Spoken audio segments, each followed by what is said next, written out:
안녕하십니까 새누리 성도 여러분.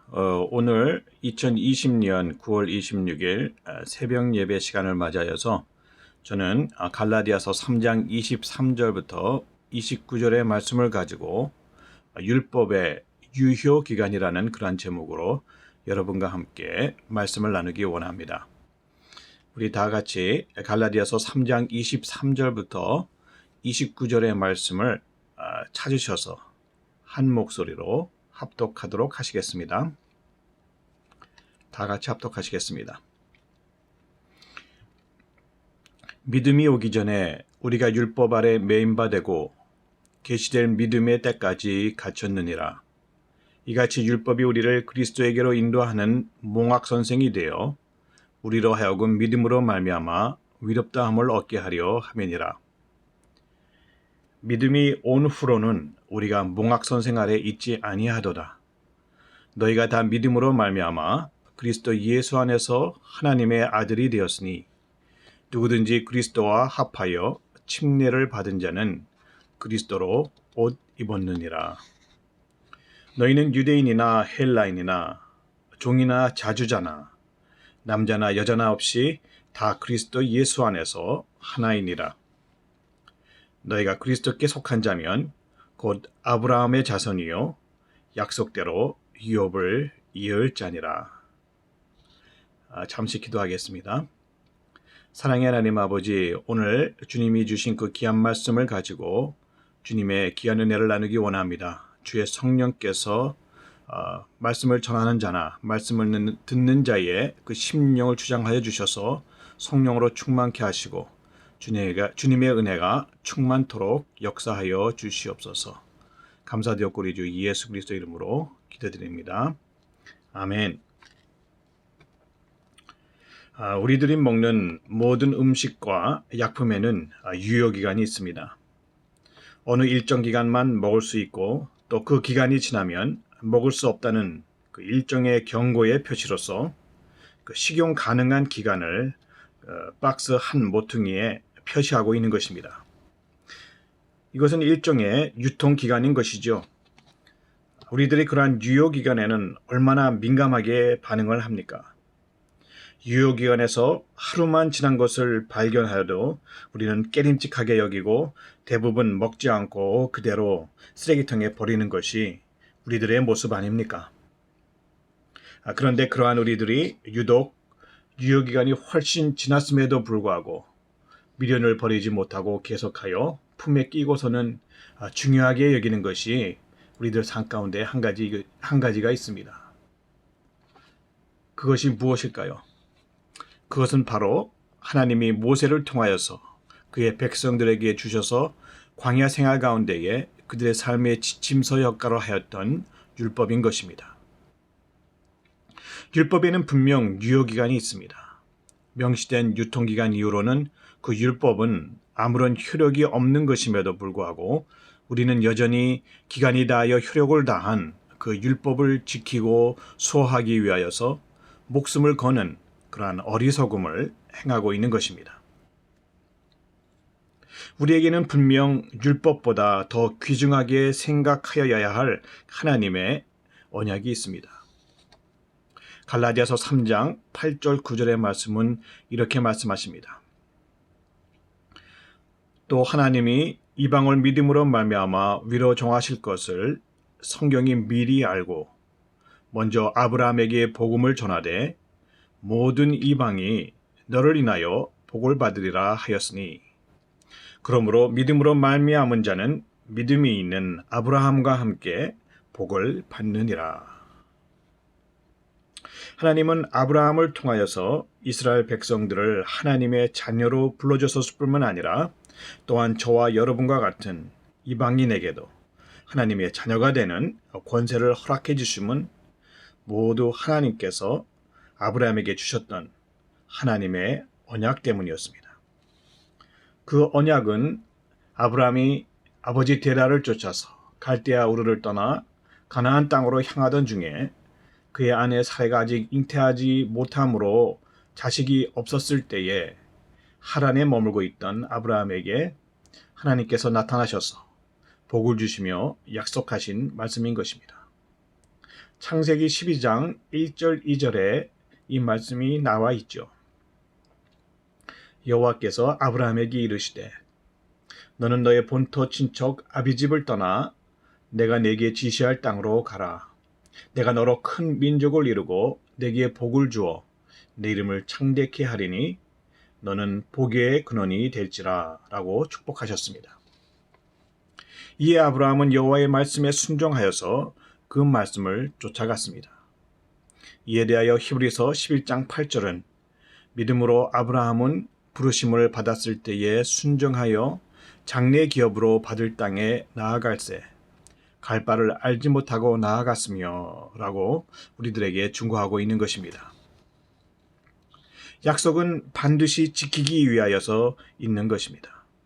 그러므로 갈라디아서 3장 15절은 사람의 언약이라도 정한 후에는 아무나 폐하거나 더하거나 하지 못한다고 하였습니다. 그러니 하나님께서 직접 정하신 언약의 말씀이야말로 더 말할 나위가 없는 것이죠. 또한 창세기 13장 14절에서 헤브론에 이른 아브라함에게 하나님께서는 약속의 땅 가나안 땅을 주실 것을 약속하시면서 동서남북 보이는 땅을 아브라함과 그 자손에게 주시겠다고 약속하셨습니다. 이에 대하여 바울은 증거하기를 갈라디아서 3장 16절 말씀에 이 약속들은 아브라함과 그 자손에게 말씀하신 것인데 여럿을 가리켜 그 자손들이라 하지 아니하시고 오직 하나를 가리켜 내 자손이라 하셨으니 곧 그리스도라 라고 전하여 주고 계십니다. 하나님이 우리를 구원 기회에 보내주신 자손은 바로 예수 그리스도이신 것입니다. 예수 그리스도.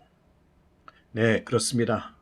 그리스도 예수를 통하여서 우리가 구원을 받고 하나님의 백성, 하나님의 자녀, 하나님의 기업을 유업으로 받을 자들이 된 것은 율법으로서가 아니라 하나님 입에서 나온 하나님의 말씀, 하나님의 언약을 믿음으로 말미암아 이루어 주신 하나님 아버지의 놀라운 사랑의 선물인 동시에 하나님 아버지의 사랑의 발로인 것입니다. 아멘. 그러한 하나님의 약속과 언약의 말씀은 율법보다도 430년이나 먼저 있었습니다. 하지만 오늘날까지도 우리가 그에 대한 미련을 그토록 버리지 못하고 부여잡고 있는 그 율법은 결코 하나님이 미리 정하신 언약을 없이 하지 못하였고 그 약속을 헛되게 하지도 못하였습니다. 율법은 단지 우리를 그리스도에게로 인도하는 몽학선생이 되어 우리로 믿음으로 말미암아 위롭다함을 얻게 하였다고 갈라디아서 3장 24절은 율법에 하나님이 뜻하신 진정한 역할을 우리에게 말씀하고 있습니다. 몽학선생이란 헬라어로 파이다고고스, 이는 아이의 인도자, 즉 주인의 자녀를 학교에 등하교시키는 그러한 책임을 맡은 종을 의미하는 것입니다. 그 종은 주인의 자녀를 학교의 문턱까지만 이르게 도와줄 수 있을 뿐이었습니다. 그리스와 로마 시대의 간섭을 살펴보면 몽학 선생은 그 주인의 아들이 성인이 될 때까지 기초적인 내용들을 가르치는 가정교사로서 학교에 등하교시키며 후견인의 역할을 하였던 것을 우리는 알 수 있습니다. 하지만 그러한 몽학 선생은 주인이 정한 때까지만 주인의 아들을 가르칠 수 있었고 또 그 정한 기한이 끝나면 더 이상 선생이 아니라 완전한 종으로서 주인의 아들을 섬겨야만 했던 것입니다.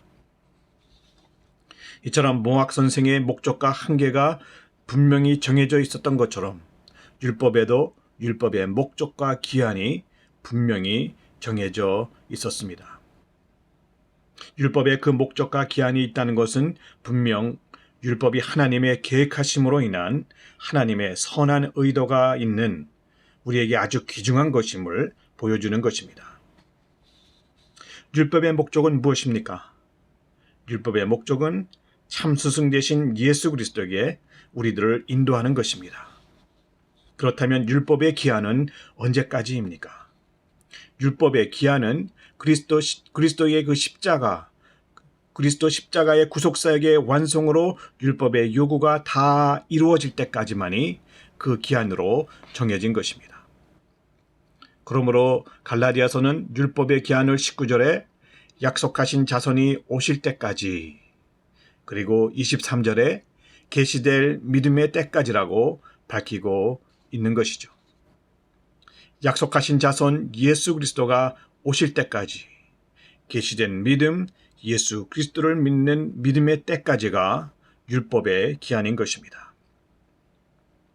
율법은 이와 같이 우리들을 그리스도이신 예수님께로 이끈 데까지만 그 역할이 있고, 우리들의 구원 사역에는 어떠한 주장이나 조금의 영향력도 끼칠 수가 없는 것입니다. 하나님께서 주신 율법은 100% 온전히 지킬 때에만 그 빛을 다할 수가 있습니다. 그러니 우리가 율법을 지키려 한들 그 율법을 100% 온전히 지킨다는 것이 어찌 가당키나 한 일이겠습니까? 그러므로 성경은 세상에 의인은 없되 하나도 없다고 하는 것입니다. 우리가 율법을 지키려 애쓰면 애쓸수록, 우리가 율법을 행하려 힘쓰면 힘쓸수록 우리는 그 율법을 통하여 우리라는 존재가 구원받기 위해서는 반드시 예수 그리스도의 대속의 은혜를 필요로 하는, 그렇지 않고서는 달리 구원받을 만한 방법과 자격이 결코 없는 죄인이라는 사실을 더욱더 깨닫게 될 뿐인 것입니다. 그렇다고 율법이 하나님의 약속들을 반하고 거스리는 것은 절대 아닙니다. 비록 율법이 우리들의 모든 것을 죄 아래 가두어 두고는 있지만, 이는 믿는 자들에게 예수 그리스도를 믿는 믿음으로 말미암아 그 죄 가운데서 해방될 수 있다는 구원의 약속을 주고자 하는 것이었습니다. 예수님은 율법을 폐하러 이 땅에 오신 것이 아니라 율법을 오히려 완성하시고자 이 땅에 친히 오셨다고 마태복음 5장 17절부터 20절까지의 말씀은 우리에게 밝혀주고 있습니다. 그러하기에 그러한 하나님의 약속을 인하여 그 약속을 따라 우리와 같은 이방인들이 예수 그리스도를 믿는 믿음으로 말미암아 하나님의 백성이 되고 하나님의 유업을 이을 하나님의 귀한 자녀가 된 것입니다. 할렐루야! 여러분은 이러한 사실이 믿어지십니까? 또한 여러분은 이러한 복음 가운데에 지금 살아가고 계십니까? 율법에는 유효기간이 있습니다. 예수 그리스도가 이 땅에 오셔서 모든 율법의 의의를 십자가상에서 다 이루시기까지만이 율법의 유효기간인 것입니다. 믿음이 온 후로는 우리가 다 율법의 몽학선생 아래 있지 아니하고 우리가 다 믿음으로 말미암아 그리스도 예수 안에서 하나님의 아들이 되어서 그리스도로 옷 입은 자가 되었다고 성경은 말씀하십니다. 그러므로 누구든지 그리스도와 합하여 침례받고 그리스도께 속한 자면 그가 유대인이든지 헬라인이든지 종이든지 자유인이든지 남자든지 여자든지 상관하지 아니하고 모두 다 그리스도 예수 안에서 아브라함의 언약의 자손이요 약속대로 유업을 이을 자가 되는 것입니다. 그러므로 이제는 더 이상 유효기간이 지난 율법에 매여서 율법의 종의 삶을 살지 마시고 오직 율법을 온전히 이루어 완성하신 우리 주 예수 그리스도를 믿는 온전한 믿음으로 말미암아 죄와 사망의 법에서 자유로운 하나님의 자녀가 되어 하나님 예비하신 귀한 유업을 이어받으시는 저와 여러분, 주님이 다스리시는 새누리의 성도님들 되시기를 주님의 이름으로 축원드립니다. 율법을 따라 행하는 성도들을 향한 하나님의 애타는 심정을 전해드리면서 오늘의 말씀을 맺도록 하겠습니다. 어리석도다 갈라디아 사람들아, 예수 그리스도께서 십자가에 못 박히신 것이 너희 눈앞에 밝히 보이거늘 누가 너희를 꾀더냐? 내가 너희에게 다만 이것을 알려 하노니 너희가 성령을 받은 것은 율법의 행위로냐 듣고 믿음으로냐? 너희가 이같이 어리석으냐? 성령으로 시작하였다가 이제는 육체로 마치겠느냐? 다 함께 기도하시겠습니다. 사랑과 은혜의 하나님 아버지, 이 시간 믿음으로 우리를 구원하시는 우리 주 은혜의 하나님께 찬양을 드리며 감사함으로 존귀와 영광을 아버지께 올려드립니다. 주님 홀로 영광받아 주시옵소서. 성령으로 시작된 주님의 구원 경주를 성령으로 끝까지 마치게 하여 주시고 주님의 마음을 헤아려 어리석은 자 되지 말게 하옵시며 다만 믿음으로 위롭다함을 받고 생명 얻는 자 되게 하여 주시옵소서. 우리에게는 아버지의 남겨주신 기업이 있습니다. 우리에게는 우리가 맡아 이루어야 할 아버지의 유업이 있습니다. 하나님의 자녀로서 아버지의 기업을 이어받아 유업을 이루는 자 되게 하여 주시옵소서. 귀하신 우리 주 예수 그리스도의 이름으로 간절히 기도드립니다. 아멘.